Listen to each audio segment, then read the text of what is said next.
Hello everybody, I'm Chris, I'm from Blackout Ballistics, and this is episode 7 of a series that we created to demonstrate the flash performance of different suppressors under the IR and visible spectrum. Something I've noticed is that a lot of the other YouTube channels that demonstrate flash performance contain various inadequacies within their test environments, such as not enough variations in barrel length, not enough variations in ammo type, or not even letting the suppressor cool down evenly between tests. However, there is a quick disclosure about this series you should be made aware about within this video. First, let's talk about my test environment. I will be using two barrel lengths for our 308 hosts, the first being a 13-inch and the second being a 16-inch. For ammo, I will be using two commonly found ammo types used on 308 platforms, the first being 149 grain M80 ball and the second being Federal Gold Medal Match 168 grain Sierra Match King. It's important to note that Federal utilizes IMR 4064 propellant in its powder, which is known for its accuracy and its clean burning properties. And while there is no dedicated flash suppressant found in that ammo, a byproduct of that powder is that flash mitigation can be directly affected by it. However, the M80 ball does contain flash suppressant. The reason we chose these two ammo types is because they're the most commonly found in circulation for range and match grade usage. For the Surefire 762 RC2 Mini, we will be using a Surefire 3-prong flash hider on both of our uppers. And included in our demonstration series, we ensure the suppressor cools down for 10 minutes before moving it to a different ammo type or a different platform. This is crucial for replicating first round pop. It's also important to disclose the weather conditions from the night this video was filmed. Listed on screen are the weather statistics pulled from that night. We utilized a Kestrel 5700 Elite for our readings. Next, listed on screen is how we have the camera set up. 5 yards to the left of the shooter is a Sony a7S II filming in 1080p at 120 frames per second. Paired with the setup is an L3 white phosphor PVS-14. Also at 5 yards is an iPhone 16 Pro filming at 4K at 60 frames per second.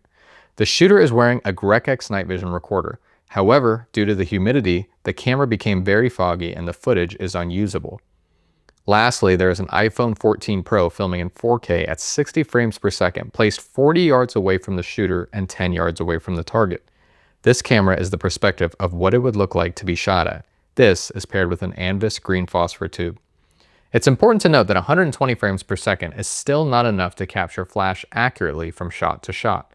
As we progress with this series, so will our equipment and procedures, and we will disclose what changes are made to you prior to the test in an effort to make constant improvements towards our test case. Let's see how the Surefire 762 RC2 Mini does. All right guys, start at the firing order. We're going to be starting off with the 13-inch scar. We're going to be going from M80 ball over to Federal Gold Medal Match.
All right, guys, that was a 13-inch scar. Now we're gonna go over to the 16-inch and see how that does. We're gonna be going from M80 ball over to federal gold medal mat.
Now, before we end the video, there's one important thing you should know.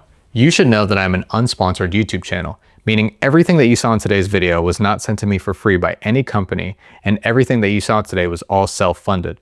What that means for you as the viewer and the end user is that you get clean and unbiased information. So if you like this style of content, you like night vision, or you like what we're doing with this series, please comment, like, share the video. It helps a ton. Again, guys, I'm Chris. I'm from Blackout Ballistics, and I'll see you guys in the next episode.